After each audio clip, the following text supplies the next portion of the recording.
नमस्कार, स्वागत है आपका पुनः शिखर चैनल में। और आज मैं एक शानदार टॉपिक फिर से लेकर के आया हूं।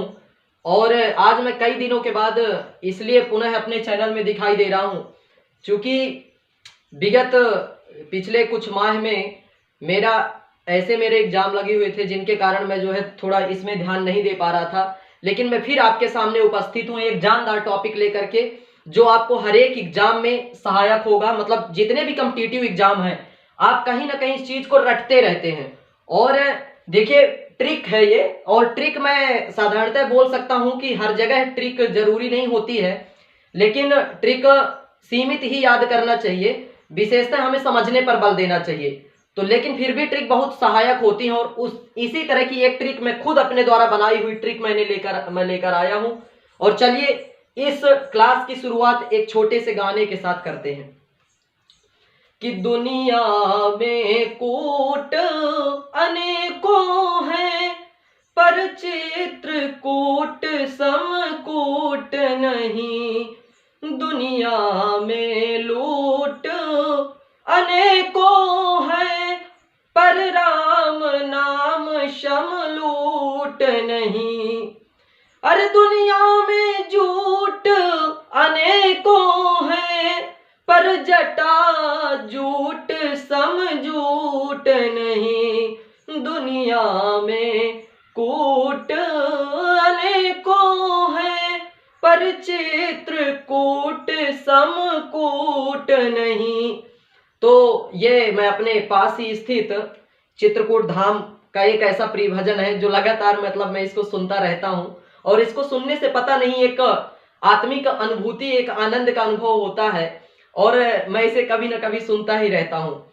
और सबसे बड़ी बात तो यह है कि आज मैं आप लोगों के सामने एक छोटी सी खुशखबरी भी लेकर के आया हूँ कि जो सीटीईटी का एग्जाम है सेंट्रल टीचर का, वो भी मेरा क्वालिफाइड हो गया है और अच्छे नंबरों से क्वालिफाइड हो गया है। और इस कारण से मेरी हमेशा से आशा थी कि मेरी जो उपलब्धियां हैं वो मैं किस प्रकार प्राप्त करता हूं, कैसे प्राप्त किया मैंने। और आशा है कि आगे आने वाले भविष्य में भी आपके सामने मैं कुछ ऐसे एग्जाम क्वालिफाई करके आऊंगा जो बहुत ही मतलब जिनको लोग बात टफ की श्रेणी में लेते हैं, लेकिन मैं जो है इजिली उनको क्रैक करूंगा। और वो सब होता है, सब ईश्वर की कृपा है, बड़ों का आशीर्वाद है, उसी की वजह से सब होता है। तो आइए चलते हैं इस शानदार ट्रिक की ओर। और मैं कोशिश मेरी रहेगी कि जिस रणनीति के साथ मैं एग्जाम क्रैक करता हूं, उसी रणनीति के साथ मैं आप सभी का एग्जाम क्रैक कराऊंगा, ये वादा है।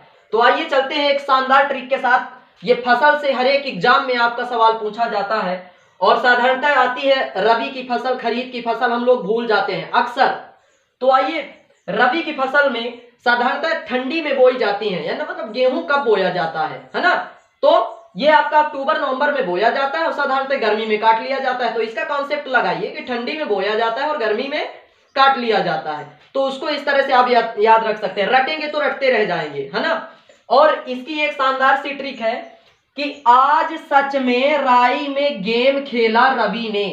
आज सच में राई में गेम खेला रवि ने। तो आइए इसको बताता हूं कि किस प्रकार से आप इनकी फसलों के नाम याद कर सकते हैं। तो आ से आलू, जा से जौ, सा से सरसों, चा से चना, राई से राई ही है। और गेम ये में साइलेंट है, गे से गेहूं, मां से मटर। और खेला रवि ने। रवि मैंने क्यों लास्ट में जोड़ा है, क्योंकि आपको मुख्य मेरा मुद्दा है रबी की फसल है कौन कौन सी, वो याद दिलाना। और इसके बाद मैं चलता हूं, आपको बताता हूं कि खरीफ की फसल जो होती है, तो खरीफ की फसल कब बोई जाती है भैया। आप देखते हैं कि वर्षा ऋतु में ही धान लगाई जाती है और नवंबर दिसंबर ठंडी में धान की फसल काट ली जाती है। तो धान की फसल यानी ये खरीफ की फसल। तो खरीफ की फसल में क्या ट्रिक मैंने बनाया है, ये ऐसी शानदार ट्रिक है आपके दिमाग से उतरेगी ही नहीं यदि आपने एक बार ध्यान से देख लिया। और वादा दिलाता हूं आपका, अब इस टॉपिक से आपका क्वेश्चन छूटेगा नहीं, एकदम से नहीं छूटेगा।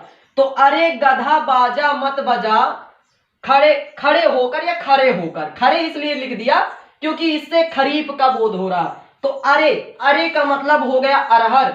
गा गधा, गधा में से गा से गन्ना, धा से धान, बाजा तो बा से बाजरा, जा से ज्वार, फिर इधर मक्का, मत से क्या आ रहा है, मक्का आ रहा है। और खड़े होकर मतलब खरीफ की फसल, खड़े से बोध हो रहा है हमें खरीफ का। इसी तरह आपकी आ जाती हैं तो इसका जायद की फसलें सामान्यतः लोगों को भूल जाती हैं। अरे भैया गर्मी में ही वो ली जाती हैं, और गर्मी के बाद आपकी जब आती है वर्षा ऋतु, तो वर्षा ऋतु के पहले इनको क्या कर दिया जाता है, जून जुलाई में ही, जुलाई तक इनको काट लिया जाता है। तो जायद की फसलों में आता है, इसकी एक इतनी बेहतरीन ट्रिक है कि आप देखते ही आपके अंदर कंसेप्ट बैठ जाएगा।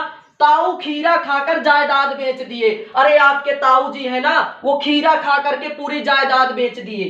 तो ता से होता है तरबूज, ऊ से हो गया उड़द, खीरा से टोटल खीरा है, और खा से खरबूजा, का से ककड़ी, रा से राई, और जायदाद बेच दिए मतलब जायद की फसलें। इसके बाद आपका आता है नगदी फसलें। अब नगदी फसलें याद करना है, इतनी सिंपल ट्रिक है, आपके माइंड से एक मिनट के लिए नहीं उतर सकती। कागज में तंबाकू नगद मिलती है, जो तंबाकू होती है ना, जब आप दुकान से खरीदते हैं तो कागज में मिलती है, और वो भी नगद मिलती है। तो कागज में तंबाकू नगद मिलती है। नगदी फसलों की शानदार ट्रिक, जिसको आप एक बार मन में कॉन्सेप्ट बैठा लेंगे, जिंदगी में आपसे भूलने वाला नहीं है। का से कपास, गा से गन्ना, जा से जूट, और तंबाकू से तंबाकू, और नगद मिलती है मतलब नगदी फसलें। तो इस प्रकार से मेरा एक छोटा सा टॉपिक, शानदार फसल का टॉपिक कंप्लीट होता है। जय हिंद, जय भारत। आपके माता पिता सभी को प्रणाम। और मैं इतनी अपेक्षा करूंगा कि यदि मैं 1% भी मेहनत कर रहा हूं तो आपसे मैं आशा करूंगा कि आप सबसे पहले चैनल को लाइक करें, सब्सक्राइब करें, और ज्यादा से ज्यादा अपने मित्रों तक शेयर करें, और सभी तरफ फैला दें। मतलब नात रिश्तेदारी जितनी भी होती हैं आपके आस पड़ोस, भाई मित्र, क्योंकि देखिए शिक्षा एक ऐसी कहते हैं शिक्षा ज्ञान ही सबसे बड़ा ज्ञान है। और आप इसको जितना फैलाएंगे, या फिर जितना लोगों में आप क्या करेंगे, प्रसार करेंगे, जितना इसका प्रसार करेंगे, आपके अंदर भी उतनी तेजी से बढ़ती जाएगी। तो मैं आपसे यही आशा करता हूं, यदि आप मेरा थोड़ा सा भी आप मेरा सहयोग मानते हैं तो जोरदार चैनल को लाइक करें, सब्सक्राइब करें और शेयर करें। Thank you very much.